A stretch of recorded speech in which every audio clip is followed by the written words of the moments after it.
सबसे पहले काबा को मक्का में इब्राहिम अलैहिस्सलाम ने बनाया था। We all know that। लेकिन यहूदी और ईसाई जो इब्राहिम अलैहिस्सलाम को एक सच्चा पैगंबर मानते हैं, वो सारी इंपॉर्टेंस यरूशलेम को देते हैं और मक्का को बस एक आम सी सिटी कहते हैं और कहते हैं कि मक्का का इब्राहिम अलैहिस्सलाम और उनके खुदा से कोई ताल्लुक नहीं है। लेकिन इन्हीं की किताब तौरात में क्लियरली लिखा हुआ है कि मक्का में ही खुदा का घर है।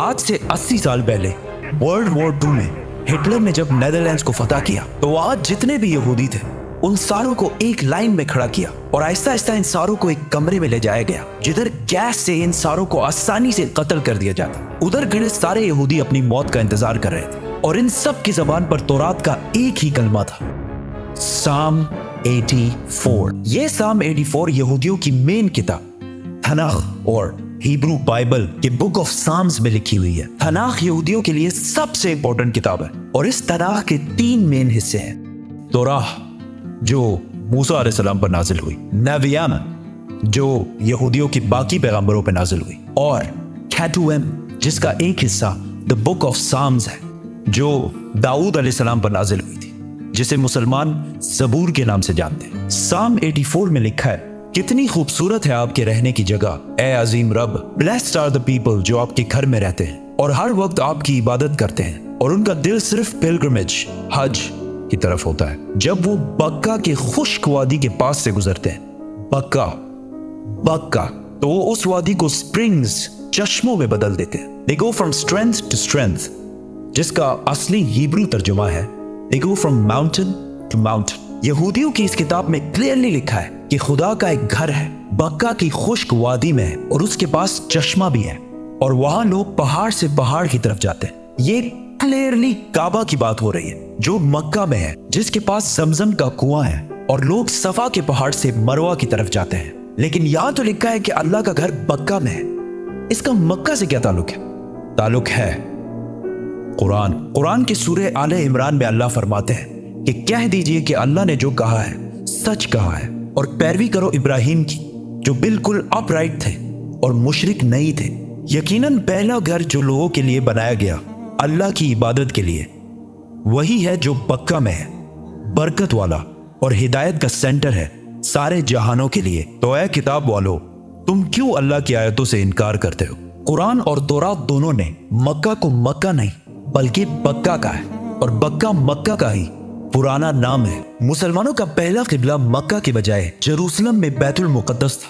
एक दिन मदीना में रसूलुल्लाह सल्लल्लाहु अलैहि वसल्लम मस्जिद में नमाज पढ़ा रहे थे कि अचानक अल्लाह की तरफ से हुक्म हुआ कि जहां भी हो अपना रुख बैतुल मुकद्दस से फेर कर मक्का में काबा की तरफ करो। तो रसूलुल्लाह सल्लल्लाहु अलैहि वसल्लम नमाज के दौरान ही 180 डिग्रीज काबा की तरफ टर्न हुए और पीछे खड़े सारे सहाबा ने भी ऐसा ही किया और इस तरह पहली दफा मुसलमानों का नया किबला बना। तो यहूदियों ने कहा कि मुसलमानों ने असली किबले बैतुल मुकद्दस को छोड़कर पता नहीं कहां से एक नया किबला इजाद कर लिया। यहूदी और हिस्टोरियंस दोनों इस बात को मानते हैं कि जेरूसलम में यहूदियों का पहला टेंपल सुलेमान अलैहिस्सलाम ने आज से 3000 साल पहले बनाया था, जबकि मक्का में काबा को इब्राहिम अलैहिस्सलाम ने बनाया था जो सुलेमान अलैहिस्सलाम से भी हजारों साल पहले गुजर चुके थे। तो मुसलमानों ने एक नया किबला इजाद नहीं किया बल्कि असली किबले की तरफ वापस गए हैं।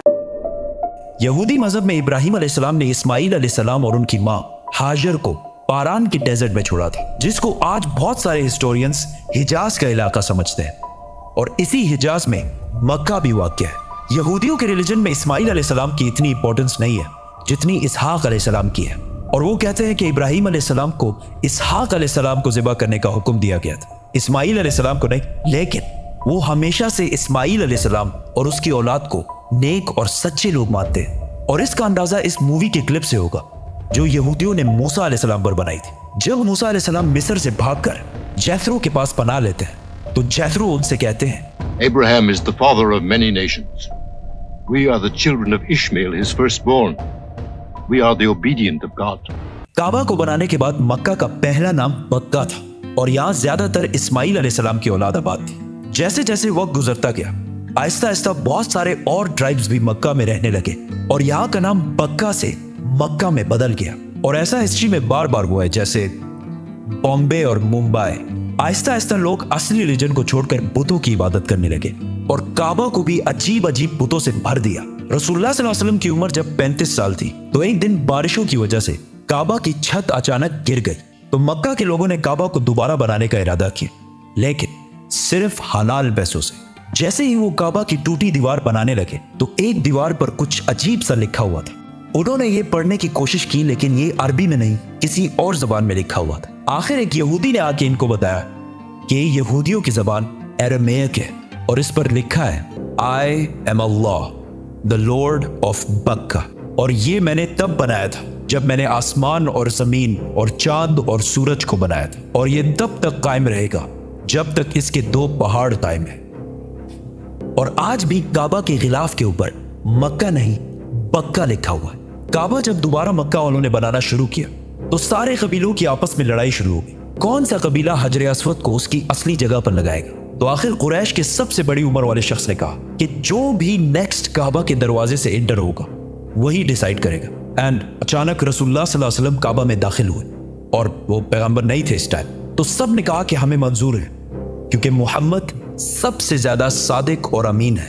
तो रसूलुल्लाह सल्लल्लाहु अलैहि वसल्लम ने इनकी लड़ाई खत्म करने के लिए हजर अस्वद को एक चादर के दरमियान में रखा और सारे कबीलों को कहा कि इस चादर को साइड से पकड़ लो। और जैसे ही वो उस जगह पहुंचे तो रसूलुल्लाह सल्लल्लाहु अलैहि वसल्लम ने हजर अस्वद अपने हाथों से काबा के अंदर फिट किया। लेकिन काबा इस टाइम भी 360 बुतों से भरा हुआ था और काबा की चाबी उस्मान बिन तलहा के पास थी। पैगंबर बनने के बाद एक दिन रसूलुल्लाह सल्लल्लाहु अलैहि वसल्लम उस्मान बिन तलहा के पास आए और उनसे काबा की चाबी मांगी। तो उन्होंने कहा कि काबा की चाबी और आप। तो रसूलुल्लाह सल्लल्लाहु अलैहि वसल्लम ने उस्मान बिन तलहा से कहा कि याद रखो, एक दिन तुम काबा की चाबी मेरे हाथ में देखोगे और मैं जिसे चाहूंगा ये चाबी दूंगा। तो उस्मान बिन तलहा ने कहा कि अच्छा, तो वो कुरैश के लिए सबसे बदतरीन दिन होगा। तो रसूलुल्लाह सल्लल्लाहु अलैहि वसल्लम ने कहा कि नहीं, वो दिन कुरैश के लिए सबसे इज्जत वाला दिन होगा। इस वाकये के कुछ ही साल बाद आखिर रसूलुल्लाह सल्लल्लाहु अलैहि वसल्लम ने 10,000 मुसलमानों के साथ मक्का को फतह कर लिया और काबा के अंदर मौजूद सारे बुतों को तोड़ दिया और काबा की चाबी उस्मान बिन तलहा को वापस कर दी। इसके बाद मुसलमान अरब के सबसे पावरफुल फोर्स बन गए। लेकिन मक्का को फतह करने के सिर्फ 14 दिन बाद मुसलमान अपनी जिंदगी की सबसे मुश्किल जंगों में से एक के लिए हुनैन की तरफ रवाना हो। Subscribe.